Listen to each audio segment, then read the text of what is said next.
ପିଲାମାନେ ତୁମେମାନେ ପରିମେୟ ସଂଖ୍ୟା ବା ରେସନାଲ ନମ୍ବରର ସଂଜ୍ଞା ଜାଣିଛ।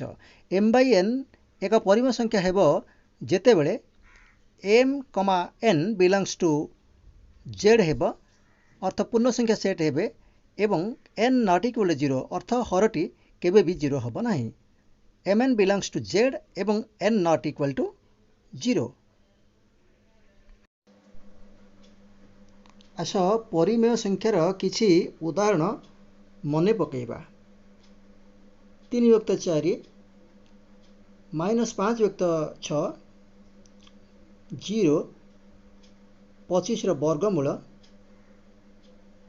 0.85 ଭଳି ଅନେକ ପରିମେୟ ସଂଖ୍ୟା ରହିଛି ଯାହାକି ତୁମେ ପୂର୍ବ କ୍ଲାସରେ ପଢ଼ିଛ।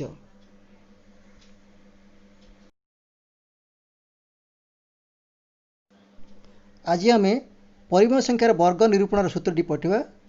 m by n ଏକ ପରିମେୟ ସଂଖ୍ୟା ହେଲେ ତାର ବର୍ଗକୁ ଆମେ କିପରି ଲେଖିବା? m by n ର whole square is equal to m by n ଗୁଣନ m by n is equal to m into m by n into n ସମାନ m square by n square. ଅତଏବ m by n ର whole square is equal to m square by n square.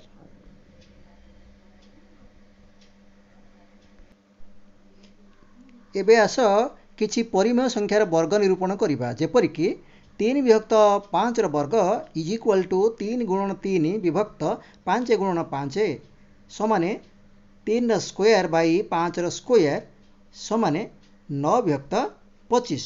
3 ବିଭକ୍ତ 5ର ବର୍ଗ ସମାନେ 3 ଗୁଣନ 3 ବିଭକ୍ତ 5 ଗୁଣନ 5 ସମାନେ 3ର square Bai 5ର square ସମାନେ 9 ବାଇ 25।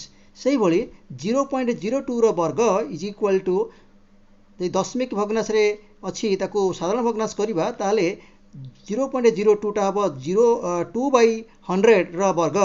ତ 2ର ବର୍ଗ 4, 100ର ବର୍ଗ 10,000। ତ 4କୁ ଆମେ ଯଦି 10,000ରେ ହରିବା ତାର ମୂଲ୍ୟ ହେବ 0.0004।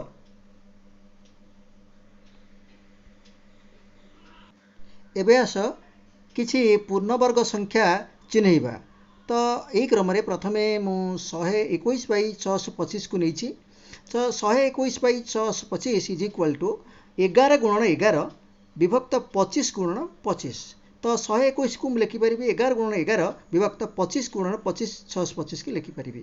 ତ 11 ଗୁଣନ 11 ହେବ 11ର ବର୍ଗ ବିଭକ୍ତ 25 ଗୁଣନ 25 ଲେଖିବା 25ର ବର୍ଗ ଇଜ୍ ଇକ୍ୱାଲ୍ ଟୁ 11 ବାଇ 25ର ହୋଲ୍ ସ୍କୋୟାର। ତେଣୁ 121 ବାଇ 625 ଏକ ପୂର୍ଣ୍ଣବର୍ଗ ସଂଖ୍ୟା। ବର୍ତ୍ତମାନ ପିଲାମାନେ ଆସ ଆଉ ଗୋଟିଏ ଉଦାହରଣ କରିବା। ଯେମିତିକି 2.56 ତାହା ଏକ ପୂର୍ଣ୍ଣବର୍ଗ ସଂଖ୍ୟା କି ନୁହେଁ।